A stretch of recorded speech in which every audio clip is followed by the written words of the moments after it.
una de las más recientes, publicada en las clínicas de perinatología, la describen como un síndrome de adaptación circulatoria fallida al nacer. Es decir, no ocurre la transición de la circulación fetal a la circulación postnatal, permaneciendo de esta manera una resistencia vascular pulmonar anormalmente elevada. Esto resultará en hipoflujo hacia los pulmones y por ende hipoxemia severa. Puede o no existir shunt de derecha a izquierda a través del ducto arterioso o del foramen oval. Desde el 2008, en el Dana Point, se ubicó la hipertensión pulmonar persistente del recién nacido en el grupo 1 para esta entidad. Recientemente, en el año 2023, una publicación de la Academia Americana del Corazón la mantiene en esta ubicación. ¿Cuál es la incidencia de esta patología? En países desarrollados, como por ejemplo Estados Unidos, se describe una incidencia de 1.9 a 2 por cada 1000 nacidos vivos. Sin embargo, en países de bajos ingresos, se describe una incidencia entre 2 a 4.6 por cada 1000 nacidos vivos. Inclusive hay literatura que llevan este número hasta 8 por cada 1000 nacidos vivos. Esta entidad puede complicar el curso del 10% de todos los recién nacidos que ingresan a la UCI neonatal. 7 al 20% de los bebés que sobreviven desarrollarán alteraciones a mediano o a largo plazo de las que vamos a hablar posteriormente. Y respecto a la mortalidad, se describe que en países desarrollados es hasta un 20% aproximadamente, pero en países en vías de desarrollo la mortalidad puede alcanzar hasta 50%.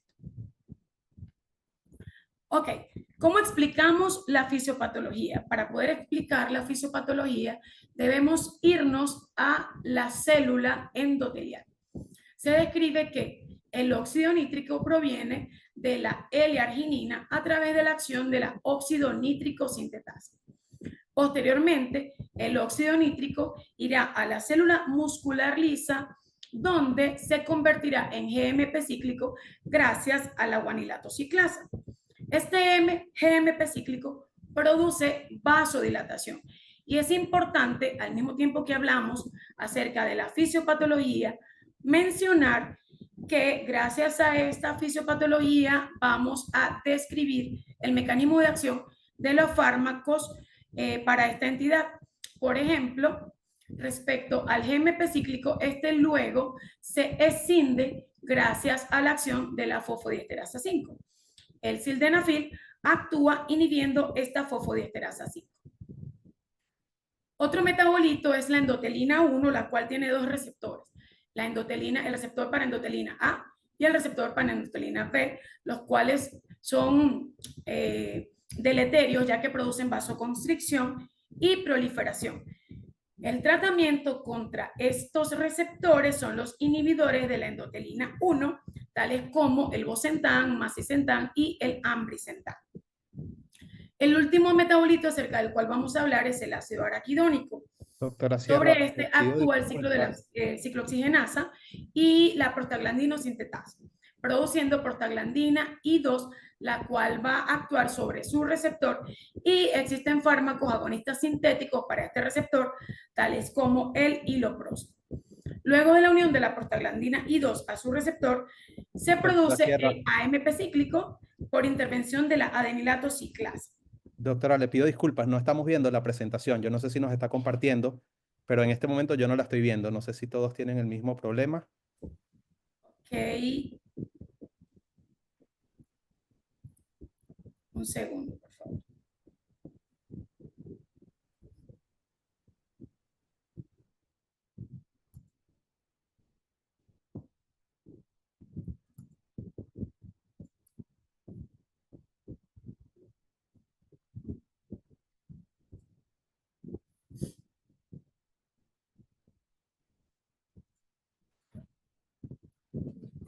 Ahora sí podemos ver su pantalla. ¿Ahora sí? Sí, solamente se ve completa. No sé si puede ampliarla. Ahora sí la vemos perfecta. Ok. Les decía que, ya, que déjenme disminuir algo acá. Ok, listo. Les comentaba que respecto a los metabolitos implicados en la génesis de la hipertensión pulmonar, se encuentran el óxido nítrico en la fisiopatología, el óxido nítrico, la endotelina 1 y las prostaglandinas. Hay un desbalance entre vasoconstrictores y vasodilatadores. Entre los vasoconstrictores se describen la endotelina 1, el tromboxano, serotonina y leucotrienos. En cuanto a los vasodilatadores, se describe el óxido nítrico, la guanilato ciclato sintetasa, el GMP cíclico y el AMP cíclico. Ok, ¿cuáles son los factores de riesgo descritos? En esta publicación, en la cual se midió el riesgo relativo para desarrollar hipertensión pulmonar, se describe que entre los factores predisponentes para la madre está la raza afroamericana, diabetes, obesidad, un neonato pretérmino límite entre 34 y 36 semanas, neonato mayor a 41 semanas y bajo peso al nacer o sobrepeso al nacer. Otros factores de riesgo, entre otros factores de riesgo se menciona madre asmática, fumadora, que usa drogas ilícitas, que cursa con enfermedad mental, mayores de 34 años y nulíparas. Respecto al feto que haya nacido a través de cesárea segmentaria, que haya cursado con oligoamnios y corioamnionitis. ¿Cómo se relaciona la ingesta de los inhibidores de la recaptación de serotonina respecto a la aparición de hipertensión pulmonar persistente del recién nacido? Ok, se describe que el aumento de la serotonina materna disminuye la perfusión placentaria, disminuye la relación entre peso y talla de diámetro de la placenta, el aumento de la patología de la placenta, aumento del retardo de crecimiento intrauterino y el nacimiento de bebés pretérminos. Ok, respecto a los factores de riesgo, también se ha descrito un acrónimo titulado Master Drastic, a través del cual se mencionan causas secundarias de hipertensión pulmonar persistente del recién nacido, entre las cuales se describen las causas adquiridas tales como síndrome de aspiración meconial, asfixia perinatal, sepsis, taquipnea transitoria del recién nacido, derrame pleural o neumotórax, síndrome de distrés respiratorio, hernia diafragmática, anomalías respiratorias, displasia alveolo-capilar, déficit de surfactante, trisomía 21, alteraciones genéticas, errores innatos del metabolismo y defectos cardíacos. En esta publicación se menciona que el síndrome de aspiración meconial ocupa la mayor parte de la etiología de hipertensión pulmonar persistente del recién nacido. En este trabajo representa el 71.4%. Y le continúa la neumonía y la sepsis.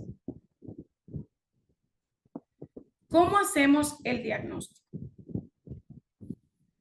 El diagnóstico, por supuesto, como toda historia clínica, se basa en el examen físico del paciente. Este es un paciente que cursa con labilidad en la oxigenación.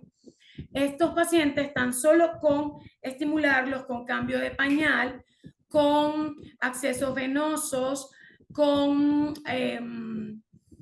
el baño, inclusive, estos niños cursan con labilidad en la oxigenación.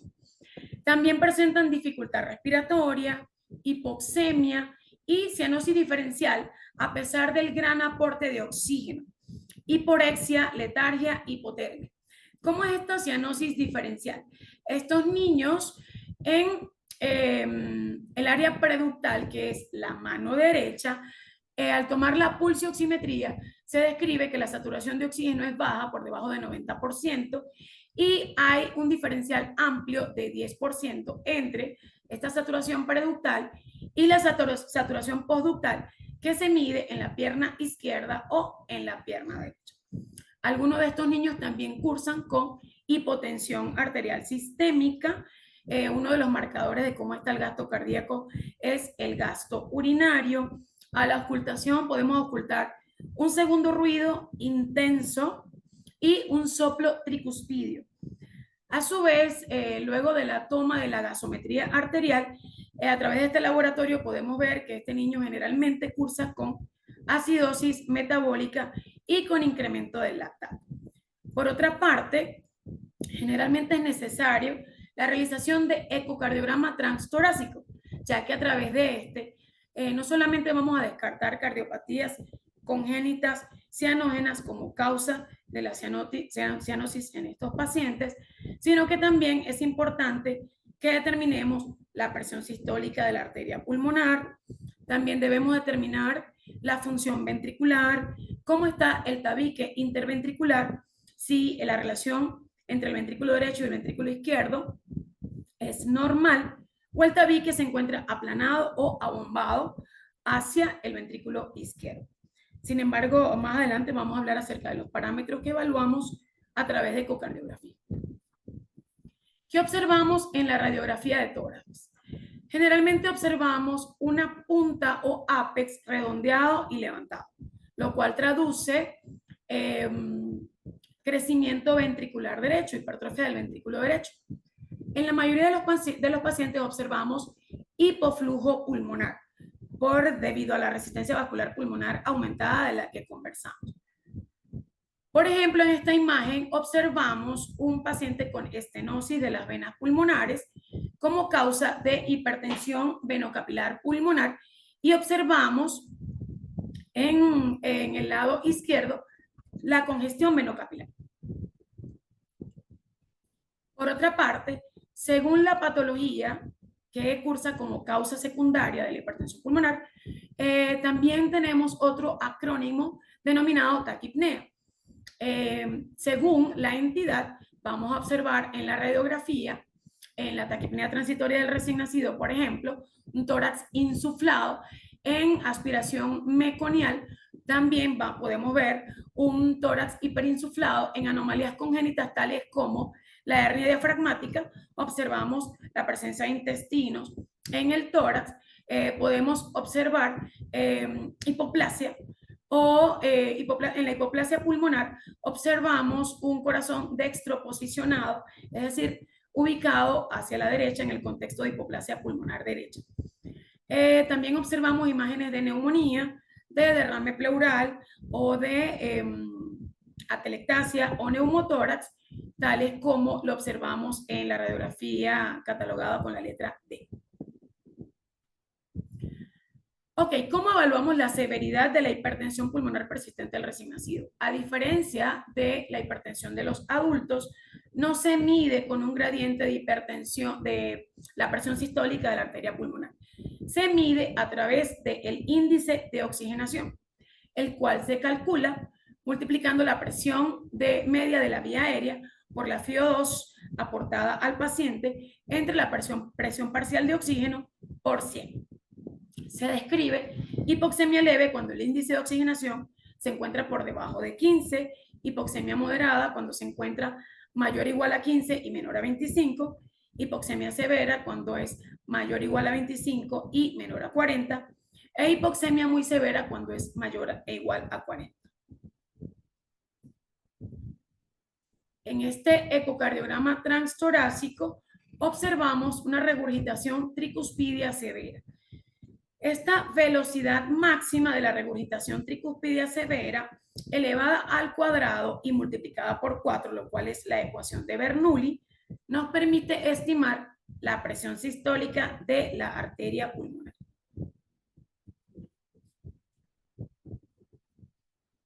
Por otra parte, como les mencionaba, hay varios aspectos claves a evaluar en estos pacientes, tales como el flujo en el foramen oval, si es bidireccional, si se encuentra de derecha a izquierda, el flujo en el ductus arterioso, si también es bidireccional de derecha a izquierda, la posición del tabique interventricular, si se encuentra aplanado o abombado hacia el ventrículo izquierdo, limitando el gasto cardíaco de este ventrículo.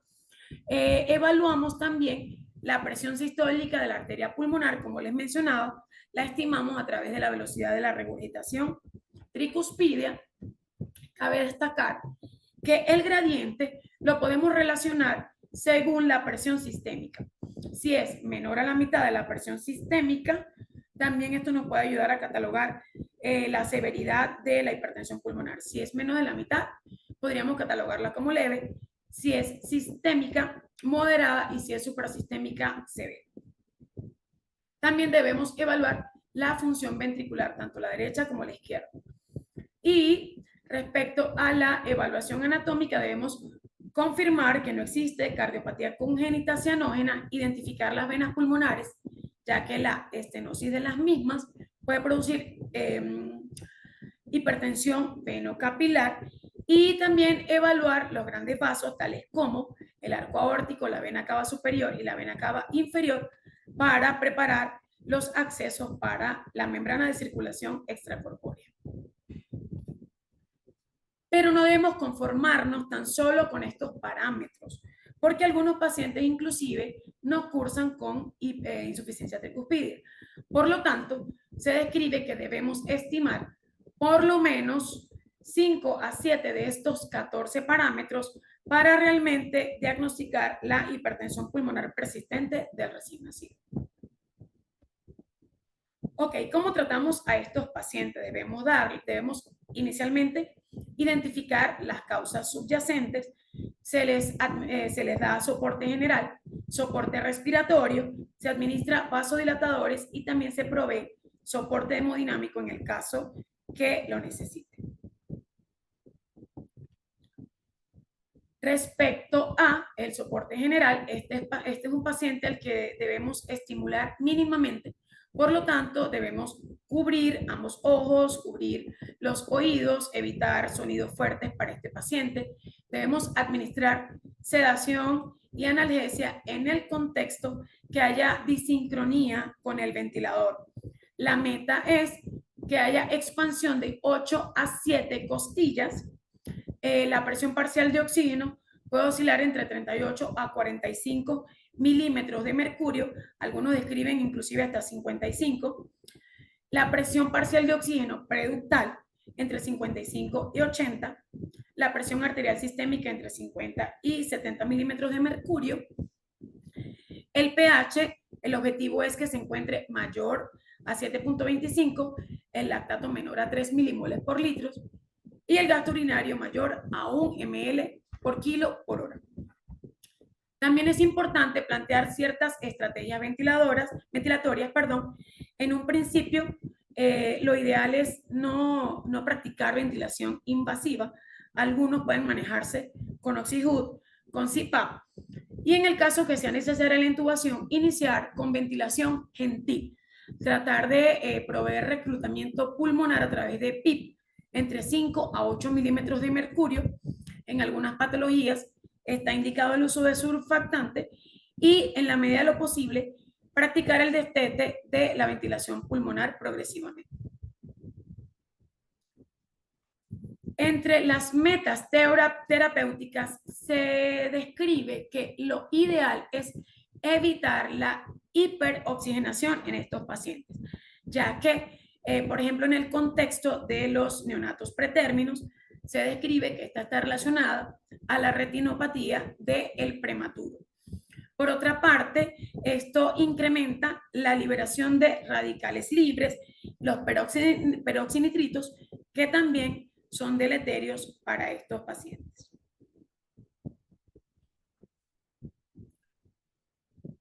Existen varios algoritmos para el manejo de esta entidad. Se describe que en el contexto de hipoxemia, la meta es tener una saturación preductal entre 92 y 97%, no llegar hasta el 92 a 95%, no llegar a este 97% que plantea esta literatura. Evitar excesivo y prolongado aporte de oxígeno, activar el destete en la medida que sea posible. Administrar el óxido nítrico inhalado, el cual está indicado, según en alguna literatura, cuando el índice de oxigenación se encuentra mayor a 20. La dosis inicial es de 20 partículas por millón. Existen pacientes buenos respondedores, que son aquellos que permiten la disminución de la FiO2 hasta un 60%, y algunos de estos buenos respondedores también permiten el descenso de la presión parcial de oxígeno más o menos en 15 milímetros de mercurio luego de 1 hora de la administración. Hay pacientes que no son respondedores, que no tienen estos cambios, y en estos lo ideal es ir haciendo el destete. ¿Cuándo se considera el uso de un segundo agente que disminuya la resistencia vascular pulmonar? Esto está indicado cuando la saturación preductal es menor a 90%, con la administración de un 80%, de más de 80% de FiO2, o una presión parcial de oxígeno con este aporte de FiO2 menor al 60%, o índice de oxigenación mayor o igual a 25, y el eco reporta una presión del ventrículo derecho que es mayor a 3/4 de la presión arterial sistémica. También cuando la función ventricular se encuentra normal o cuando hay disfunción ventricular izquierda. En este contexto de disfunción ventricular izquierda se administra milrinone o adrenalina. ¿Cuáles son estos segundos agentes que disminuyen la resistencia vascular pulmonar? Entre estos se destaca el sildenafil, que se puede administrar por vía endovenosa con una dosis de carga de 0.4 miligramos por kilo durante 3 horas y un mantenimiento de 1.6 miligramos por kilo día. Otro fármaco es el iloprost, y que se administra por vía inhalada. La dosis inicial es de 2.5 microgramos cada 2 horas, con un rango de administración de 1.25 a 5 microgramos cada 2 a 6 horas. En el contexto que el paciente curse con hipotensión e hipoperfusión dada por oliguria, acidosis láctica, se debe administrar adrenalina a una dosis entre 0.02 a 0.3 microgramos por kilo minuto. Considerar un segundo agente cuando el paciente requiere dosis mayor a 0.1 microgramos por kilo minuto. Evitarlo cuando hay taquicardia, por ejemplo, cuando hay frecuencia cardíaca mayor a 160 latidos por minuto.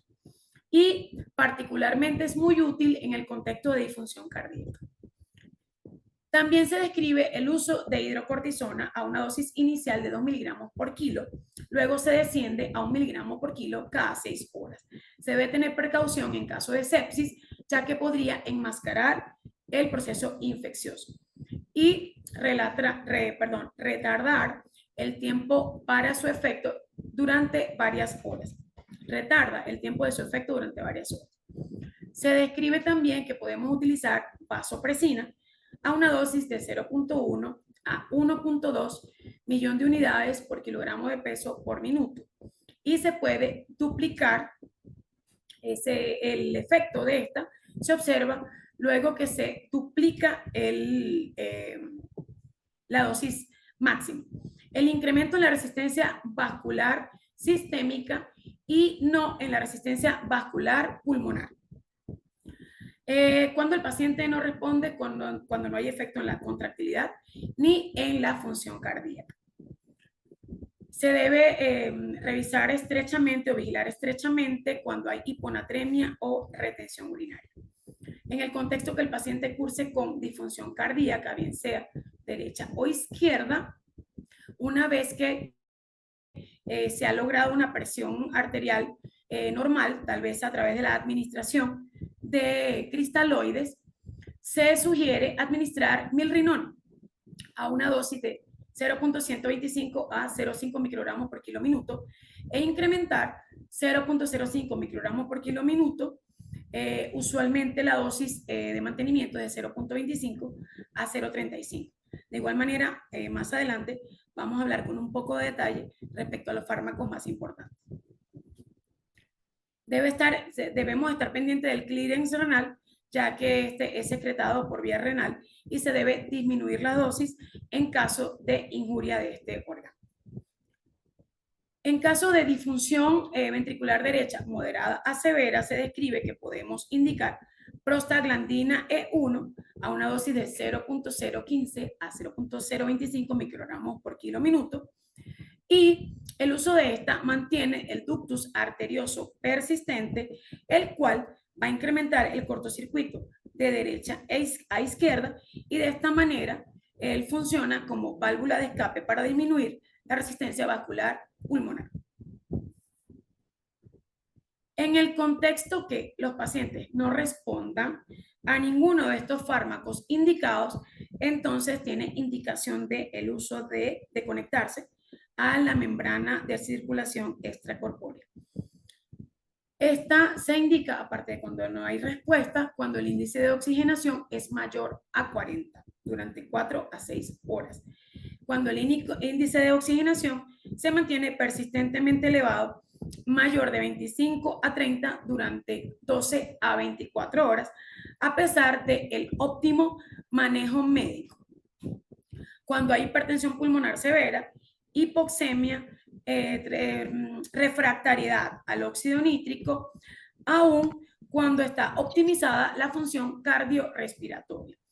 Y en aquellos pacientes con hipotensión resistente a los vasopresores o que persistentemente presentan acidosis láctica. Pero existen otros algoritmos para países de bajos ingresos. En estos pacientes se sugiere utilizar la ventilación no invasiva y el CPAP, y luego, en caso muy necesario, la ventilación de alta frecuencia. En estos neonatos intubados, como mencionamos, lo ideal como estrategia ventilatoria es inducir el reclutamiento pulmonar a través de un óptimo PIP y una presión media de la vía aérea óptima. En el contexto de que exista enfermedad del parénquima pulmonar, tales como en síndrome de aspiración meconial, lo ideal es administrar surfactante, y si hay sospecha de sepsis, indicar antibióticos. Si la presión sanguínea es normal y el paciente cursa con una función cardíaca normal, pero el neonato tiene sepsis, lo ideal es indicar milrinone. Si no hay respuesta, adicionar sildenafil. Si no hay respuesta, administrar bosentan vía oral. Y si no hay respuesta, referir al paciente donde haya un centro con facilidad de proveer óxido nítrico inhalado versus membrana de circulación extracorpórea. Si el paciente tiene presión sanguínea normal, pero cursa con disfunción cardíaca, la primera indicación es el uso de milrinone. Si el paciente no responde, podemos adicionar sildenafil. Si no responde y el ductus está restrictivo con disfunción del ventrículo derecho, iniciamos la administración de prostaglandina E1. Y de igual manera, si el ductus está restrictivo y hay disfunción del ventrículo derecho, podemos indicar bosentan oral, y si no hay respuesta, referir a centros más especializados. Si el neonato tiene presión sanguínea normal y buena función cardíaca y no tiene sepsis, podemos indicar sildenafil por vía oral o endovenosa si está disponible, y milrinone por vía endovenosa. Y si no hay respuesta, adicionar uno de los dos en el contexto que solo se haya administrado uno de estos, y si no hay respuesta, el bosentan, y si no, referir. Ahora bien, si el paciente cursa con presión sanguínea baja y función cardíaca normal, lo ideal es administrar bolos de cristaloides a dosis de 10 ml por kilogramo hasta 2 bolos, y si no hay respuesta, indicar dopamina, y si no hay respuesta, norepinefrina o vasopresina. Pero si tiene hipotensión sistémica, además de disfunción cardíaca, entonces se sugiere administrar adrenalina o dobutamina. ¿Cuándo indicamos surfactante? Entonces, cuando hay deficiencia de esta sustancia o si hay inactivación de la misma, disminuye la necesidad de ECMO y disminuye la mortalidad. Se indica en caso de síndrome de distrés respiratorio, aspiración de meconio, en neumonía, o cuando la FiO2 es mayor a 50 y no hay buena respuesta del paciente, o índice de oxigenación mayor a 20. cuando el óxido nítrico inhalado, este es un vasodilatador pulmonar selectivo, tiene un efecto mínimo en la presión arterial sistémica, es el único fármaco aprobado por la FDA para el manejo de la hipertensión pulmonar persistente del recién nacido. Este fármaco disminuye la progresión de la enfermedad. Se indica cuando el índice de oxigenación es mayor a 25 o cuando la presión parcial de oxígeno es menor a 100% con un aporte de FiO2 mayor a, de 100%. No se debe usar en neonatos menores a 34 semanas. ¿Cuál es el paciente respondedor? Aquel paciente cuya presión parcial de oxígeno aumente más de 15 milímetros de mercurio o el índice de oxigenación disminuya a menos de 20 durante la primera hora de la administración del fármaco. Se debe destetar luego de 4 a 6 horas, se disminuye hasta el 50% de la dosis. El tiempo máximo de uso de este fármaco es de 48 hasta 96 horas. Es de destacar que no podemos mantenerlo perpetuamente un paciente que requiera fármacos antihipertensión pulmonar durante más de 2 semanas. En este neonato debemos descartar otras patologías como las malformaciones congénitas. Ahora bien, ampliando el tema acerca del sildenafil, este es un inhibidor de la fosfodiesterasa 5. Se indica en aquellos pacientes que responden mal al óxido nítrico inhalado o si este tratamiento no está disponible. Debe utilizarse en neonatos con presión arterial normal, ya que este se relaciona a hipotensión sistémica. Existe en la presentación endovenosa oral, como mencionamos hace un momento, mejora la oxigenación y reduce la mortalidad en aquellas instalaciones sin acceso al óxido nítrico. La dosis oral es de 1 a 2 miligramos por kilodosis cada 6 a 8 horas. Reduce el índice de oxigenación y la presión parcial de oxígeno.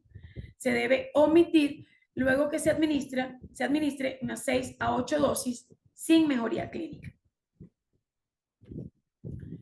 El milrinone es un inhibidor de la fosfodiesterasa 3, es un agente inotrópico, vasodilatador sistémico y pulmonar. Es el agente preferido en hipertensión pulmonar persistente del recién nacido con disfunción ventricular izquierda y la dosis típica incluye una dosis de carga de 50 microgramos por kilo durante 60 minutos, seguida de una dosis de mantenimiento de 0.33 microgramos por kilo minuto hasta un máximo de 1 microgramo por kilo minuto. Podemos considerar la administración de un bolo de líquidos de cristaloides antes de la dosis de carga para reducir el riesgo de hipotensión sistémica. Y en vista que se excreta por los riñones, en pacientes con necrosis tubular aguda o con cualquier patología renal, debemos administrar una dosis más baja. No se administra dosis de carga y se administra una dosis de 0.2 a 0.25 microgramos por kilo minuto. Aquí les proveo un resumen de toda la farmacoterapia sugerida en hipertensión pulmonar, el mecanismo de acción de todos estos fármacos, la dosis y los efectos adversos de los mismos. ¿Cuáles son las complicaciones de la hipertensión pulmonar persistente del recién nacido? Se describe que estos niños pueden cursar con sordera neurosensorial. Esto debido en parte al uso de medicamentos ototóxicos tales como la furosemida y la gentamicina. Existe un retraso en el neurodesarrollo que podría estar relacionado a estrés oxidativo, a hipoxia al nacer, asfixia, a acidosis, a la liberación de citoquinas inflamatorias, lo cual ocurre en la sepsis, a injuria por isquemia, reperfusión, a la aparición de convulsiones dadas por fluctuaciones en el flujo sanguíneo cerebral, esto debido a la hipocapnia o a la hipercapnia o debido a la hipotensión sistémica. Complicaciones asociadas per se al uso del ECMO y ventilación mecánica prolongada. 18% de estos pacientes cursan con retraso en el desarrollo motor y retraso cognitivo. También se describe que estos pacientes, sobre todo aquellos que cursaron con hernia diafragmática, pueden presentar, además de retraso motor y cognitivo, autismo o hiperactividad. Pueden también cursar con sordera neurosensorial, reflujo gastroesofágico, intolerancia al ejercicio. Pueden cursar también con incremento de la mortalidad, sobre todo luego de que el paciente es expuesto a ECMO. Y generalmente estos pacientes cursan con asma con necesidad de inhaladores durante toda su vida.